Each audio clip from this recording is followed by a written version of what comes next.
Hello everyone, my name is Sarah. This is Mother Goose Knits. I am a knitter from Buffalo, New York. And it is now that time of year where I show off what I knit in 2024.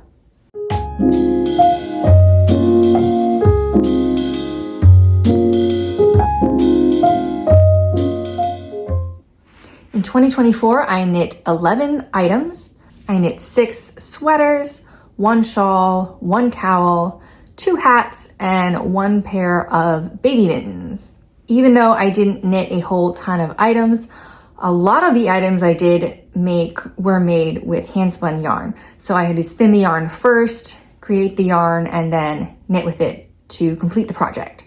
And 5 of my 11 items were knit with hand spun yarn, 3 of which were made entirely with hand spun yarn. So no factory spun yarn at all in the project. The first item, I started knitting on October 28th of 2023 and finished January 3rd of 2024. And that was the Basic Witch Beanie by Dora Violet. It's a free pattern. And it is a fingering weight pattern. But what I ended up doing is I used a fingering weight yarn, which was Cece's wool in honeycomb. And I held it together with Knitting for Olive soft silk mohair in the color Autumn. It came out with a really nice fabric, but it was just a little too thick for my liking. This pattern was supposed to be where you basically knit, you increase, and then you knit a big long tube, and then you decrease, and then you fold it into itself. And that ended up being slightly too tight, which was interesting because I had a really big problem. I have a child size head. Every single hat pattern I do, even if I do a size small adult, it is huge and won't stay on my head. It just falls down. So I had to guess. What my stitch count needed to be.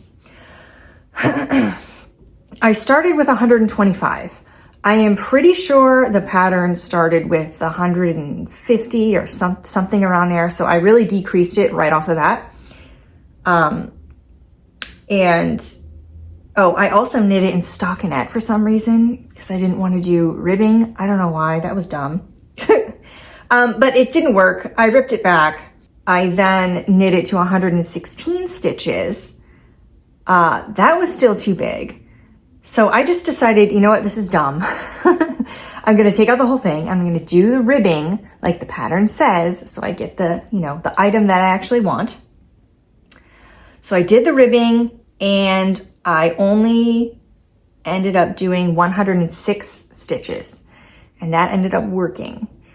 Except of course, when I flipped it inside out, it was very, very thick and I felt like it was silly looking.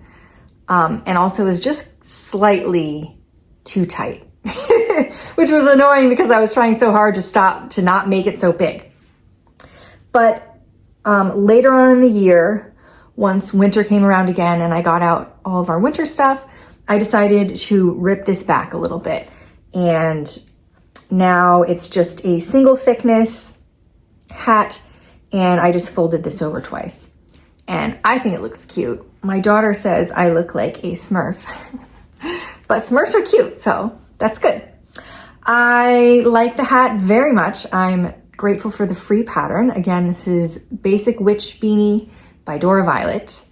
The second item I knit in 2024 was the Soft and Cushy Hat by Pearl Soho. This is an entirely hand-spun project. This is one of the first hand-spun skeins that was like usable after I practiced and first learned how to do spinning. And this fiber, so you can see it's pretty uneven. If I can get my face out of the way. There's lots of bumps here. The inside texture is a bit different.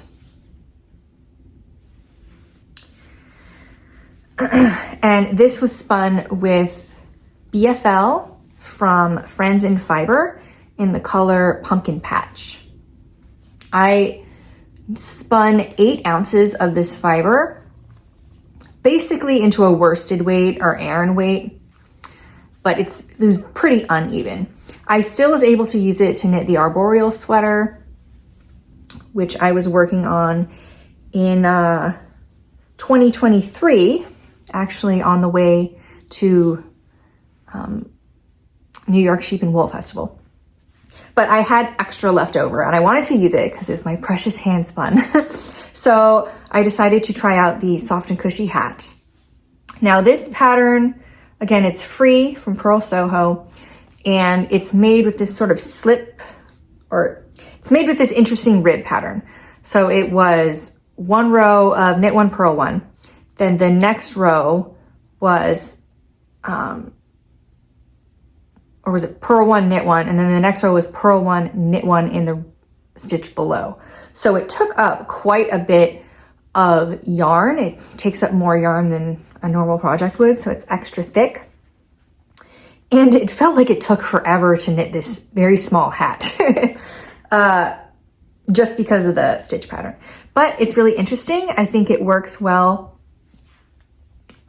with the uneven textured hand spun yarn, and it kind of makes me feel like a hobbit.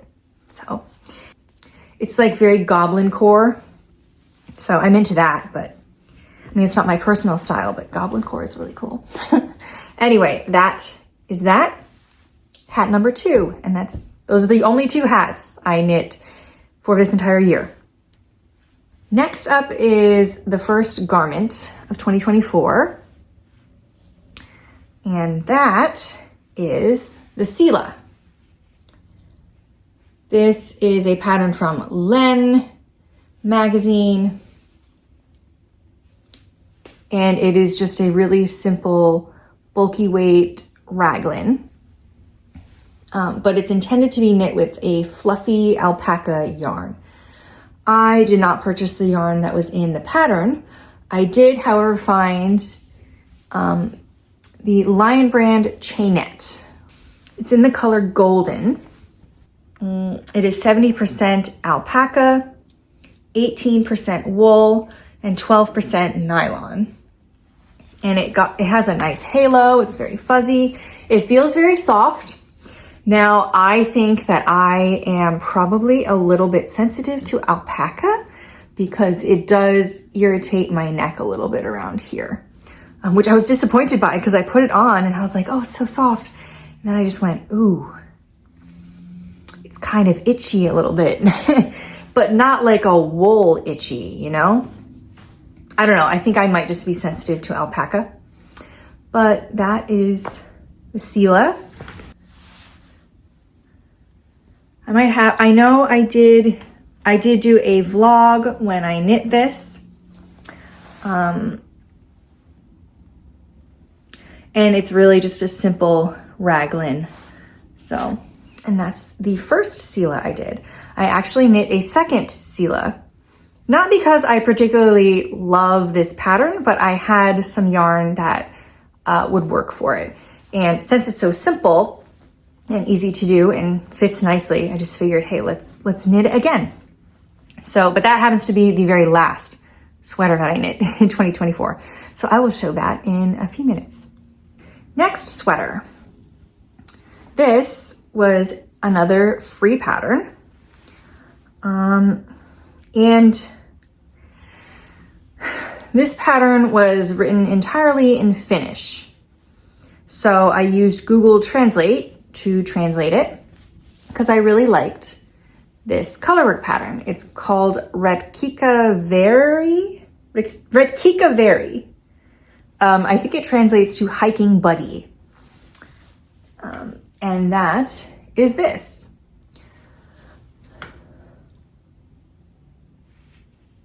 I knit this with Fisherman's Wool by Lion Brand, which is 100% wool, non-superwash, and Cascade 220 in doeskin heather.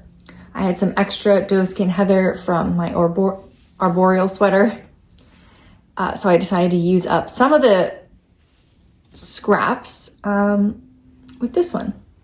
And I had a whole skein of fisherman's wool that I was going to use for a different project. I didn't like how it was coming out, or I didn't like the swatch. So it was just sort of laying there, and I figured, hey, this is a free pattern. I think the color work is really cool on this. So I'll just start knitting it. I like this because it has color work on the sleeves and also at the hem. Now, one silly thing I did when knitting this was I didn't finish knitting like in the back. If you can see, I'll show you. I only knit half of the color work chart. I don't know why I thought that I wasn't supposed to knit the rest of it. I don't know what was going on. Maybe I didn't have coffee that day, but I was just like, oh, the correct stitch count is, you know, I have to cut the chart in half in the back. So I did that, and it ended up being a little bit more snug than I would like because I'm missing a bunch of stitches. I tried to add the stitches underneath the sleeve. If you've ever tried that, it comes out a little bit weird. It's not the worst thing in the world. I didn't want to rip it out and start again because this is kind of a scrap project, or just a stash busting project, really. So I just went with it. I kept going, and I do like how it came out. I like how it came out. When I did the yoke, for some reason I felt like the yoke was too short and it was going to get too close to my underarm. But I think I would have been just fine if I had just left it. So I ended up knitting a few more rows to give my underarm a little more space. But that unfortunately kind of lifts the sweater up a little more than I would like. But overall, I think it's really nice. And again, this pattern just looks really cute. It looks like branches or leaves or something. Oh, and the fisherman's wool is in the color natural brown, by the way. Again, this is the Hiking Buddy sweater called Rika Very in Finnish. I can't pronounce Finnish, sorry. But the designer is Jenna K. Next up, we have an entirely hand-spun project, which is the Traveler Cowl here by Andrea Mowry. The hand-spun I used for this project was called, in the colorway Paint by Numbers. It was from Hello Yarn Fiber Club. I do have a vlog of me spinning this fiber, and I cannot tell you what it was. I know there was merino, silk, and bamboo. Yeah, so this is a fractal. It is a 3-ply. And I really enjoy how it came out. I think I used the chunking method when spinning this. And it came out with this really neat sort of gradient. So you started knitting the cowl here and increased as you're going along. And it goes from this nice rust color to this rust color and green. Then it was green. Then it went to brown and green. So it has these neat little kind of striping. And then you ended up here. And I ended up getting to brown and light blue. I do have some of this hand spun left as scrap.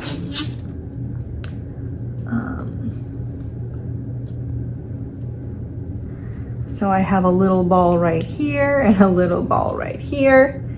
And then a stray 2-ply, which is just the last of the plies just put together, because with a 2-ply you often have extra when you run out of one bobbin, but if you do a 3-ply you usually have even more extra because you'll have 2 bobbins with extra fiber on it. So then I just did a 2-ply. I'll use that for something else. Not sure what, but it's in my little scrappy hand spun basket. And the cowl looks like this on. It's really nice fit. I'm definitely gonna be knitting this pattern again.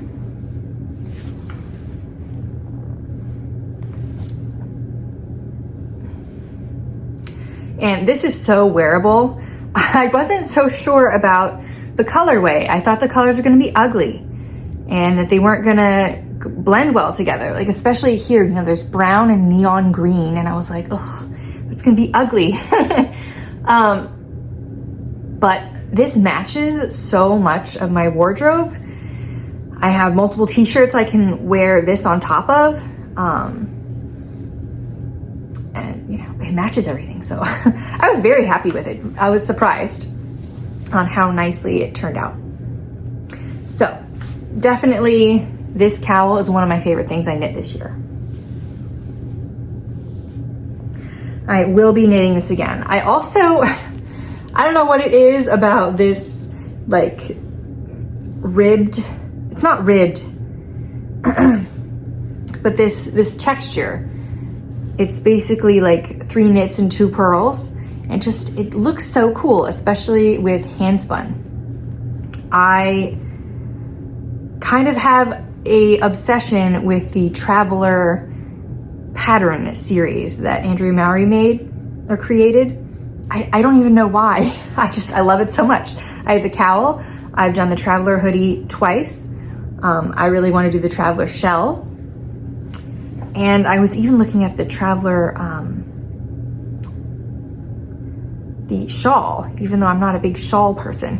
My next project is my only shawl that I knit, and it is also entirely hand spun. And it is, and that is the Untangled shawl. Ooh. Which is here. This is another Andrea Mowry pattern.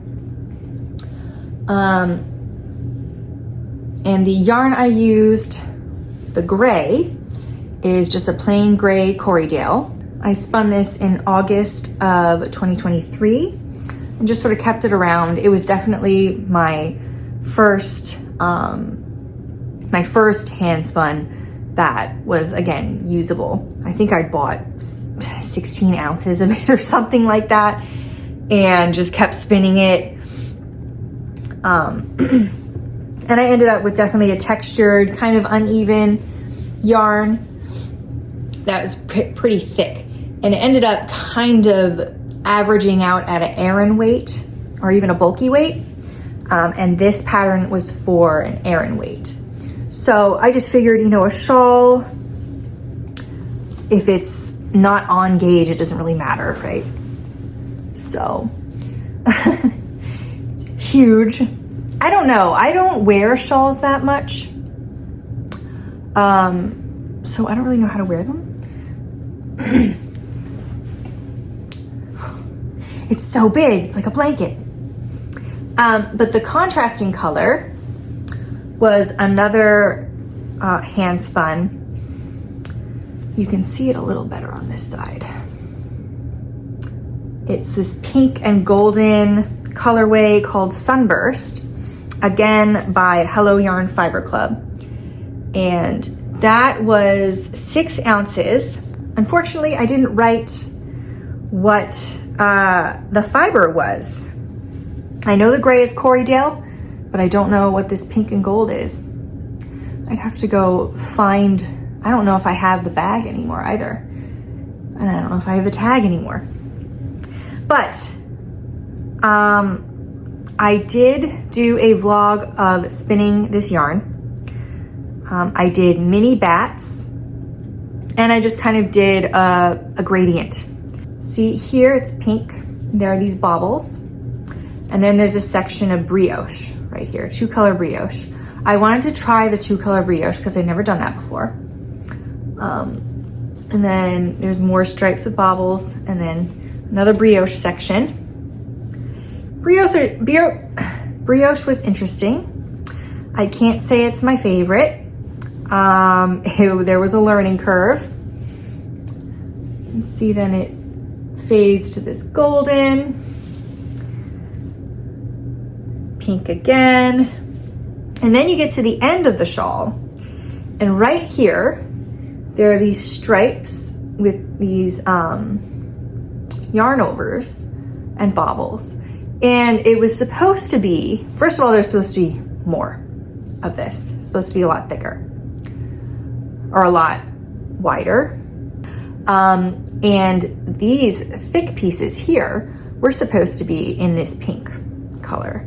And then the stripes were supposed to be gray. But I did not have enough yarn. I ran out.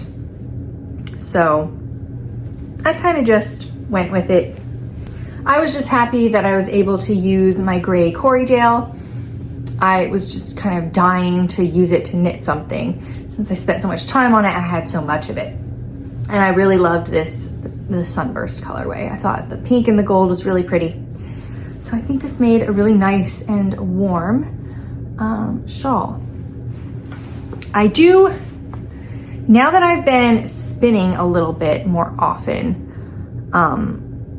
I've started noticing like really the differences between the fibers. And Corriedale is quite rustic. So I don't know that Corriedale is necessarily my favorite yarn to have against the skin. Next we have the Traveler Hoodie. Now this is my second Traveler Hoodie. I did a vlog on this. I knit this throughout the whole summer. This is knit in Superwash Merino by K&C Yarn. It's kind of a fancy-ish yarn that's sold at Joann Fabric. So if you go into Joann's, they do have some twisted skeins by K&C. And a lot of them are just cotton that are hand dyed, but they do have some merino. Let me see. And this was a fingering weight yarn, so I held it double because the Traveler Hoodie is a sport weight pattern. This is 75% merino and 25% nylon, and it's discontinued now. That's funny. I really liked this neon green, so I went and purchased all of the neon green they had at my Joann's, and then I went and ordered all of the neon green that was at another Joann's further away. So I have a bunch of this neon green. I was just in a neon mood. Let me try it on and show you. Now this is the second time I have knit this pattern. The first one I did a sort of red oxblood color in a yarn from Hobby Lobby. And I really like that hoodie. So I wanted to do another one in neon. And let me tell you, I love this.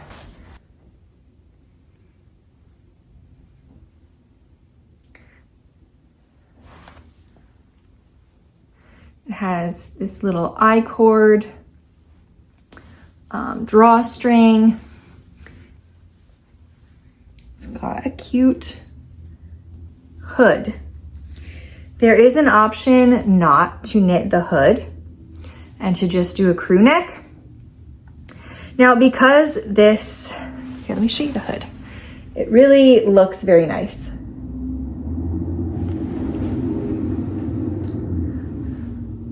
The detail is really nice on the side. There's a 3-needle bind off on the shoulder. It's a bottom up pattern. I love the color. This is called Lemon Lime Splash. And it's sort of neon green. It goes into like a tealish blue and then like a light green. I ended up using 7 skeins to make this. Again, I was holding it double. And I started knitting this on June 26th of 2024 and finished September 2nd of 2024. The next sweater I knit is the Autumn Alpine by Caitlin Hunter. And that is here. This is partially hand spun. So I spun this contrasting color. The yarn I spun was from Hello Fiber Yarn Club in the colorway We've Got Ghosts. And I did do a vlog on that. I added some orange to that colorway because it was just sort of yellow and brown. This hand spun was merino, and I spun this yarn on January 3rd and finished it entirely on February 19th. It took me a while. It took me a while to finish this yarn. But I loved it looked like autumn leaves when it was in the skein. So I thought the Autumn Alpine sweater would work really nicely. This main color is Barocco Vintage DK in the color Pumpkin. And one thing about this pattern is it also has this really fun cuff design or ribbing design here. It's kind of a broken rib with pearls or garter stitch that kind of has contrasting color yarn in it. So it kind of has this little nice effect. And that's also on the bottom hem. I like the length it goes to. The sleeves are comfy. It's kind of a little bit of a puff sleeve here. There are not too many decreases here at all. So I kind of like that look. And yeah, I love the flower pattern. I actually have an entire skein left of this yarn. This is 89 grams that I still have left. So I have no idea what I'm gonna do with this. Maybe a traveler cowl is in the future. I don't know. Next up, I have the Shifty sweater, again by Andrea Mowry, and this is also a partially hand spun project. And that is here. It's an all over mosaic knit round yoke sweater.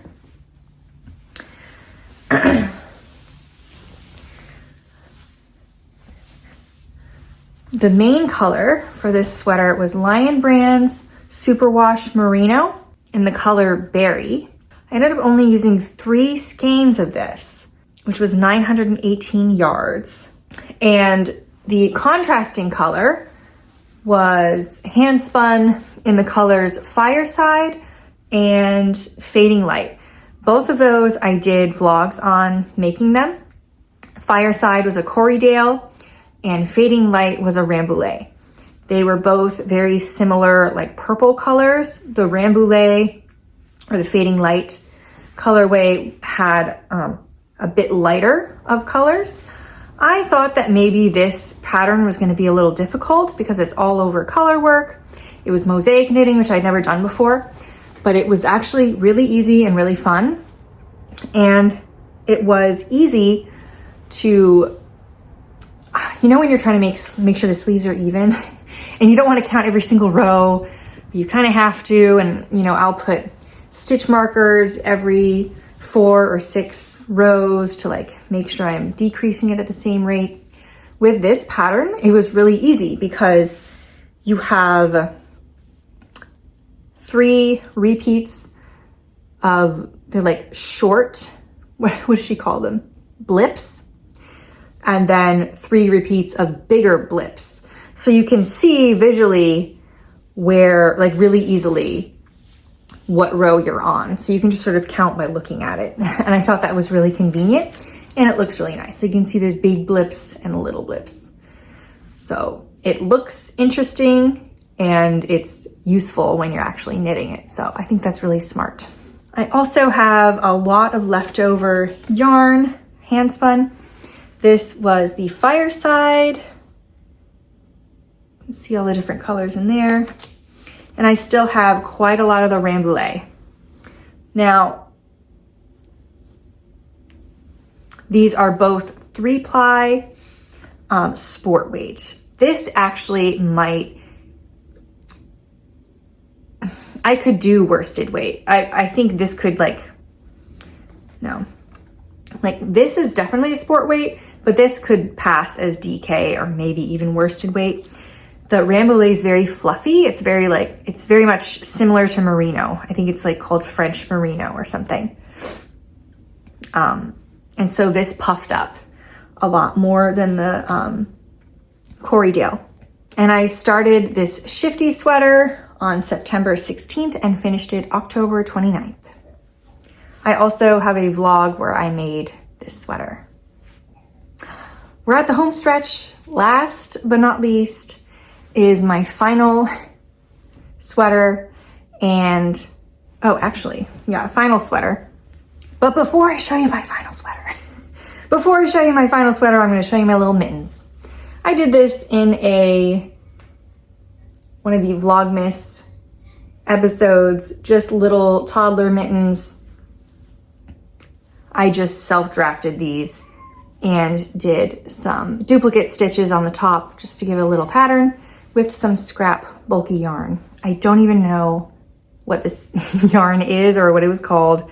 I bought this in San Diego in 2009, and I just kind of had some extra balls of this, extra scraps sitting in my stash. And I had knit my son a hat with the gray of that same yarn, so I figured I'd use the scrap red and make him little mittens. Finally, final sweater, last but not least, is the second Sila. This sweater was a side project. I figured I already knit one Sila and I had this stash yarn just sitting there. I wanted to use it. It's very fluffy. It resembles the fluffy alpaca that the pattern calls for. And this is Lion Brand's Faux Mo. It's also discontinued.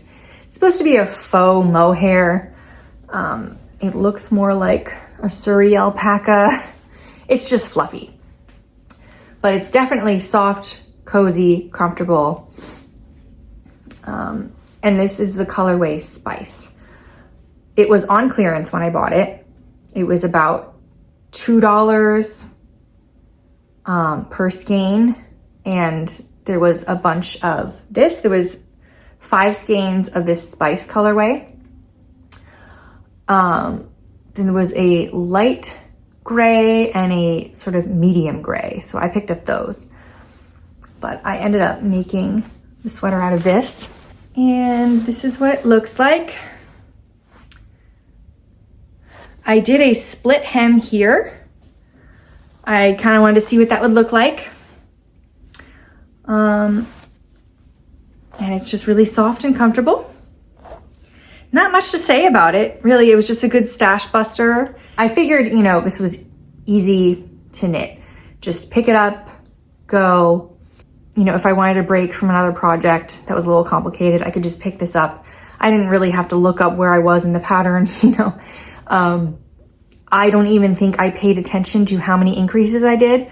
I just looked at it and said, yeah, it's big enough. My first Sila was not as oversized as I was hoping when I knit it the first time, so I just made sure to knit it bigger this time. Didn't really pay attention to the size. Actually, the only thing I don't like about the pattern is that when you purchase it on your phone, you can't edit it with markup. And when I have phone patterns, I usually use the markup feature on my iPhone to cross out where I'm at and highlight the size that I'm knitting so that I can see how many stitches I need to do, for each step. And that pattern wouldn't let you edit it at all. So I don't know if I knit a size 3 or a size 4. But didn't really matter. Once I got it big enough, I was able to split for sleeves and, you know, just decrease a little bit. It was kind of a mindless pattern. So for this, I held the yarn double and I ended up using 5 skeins. I did have a little bit extra.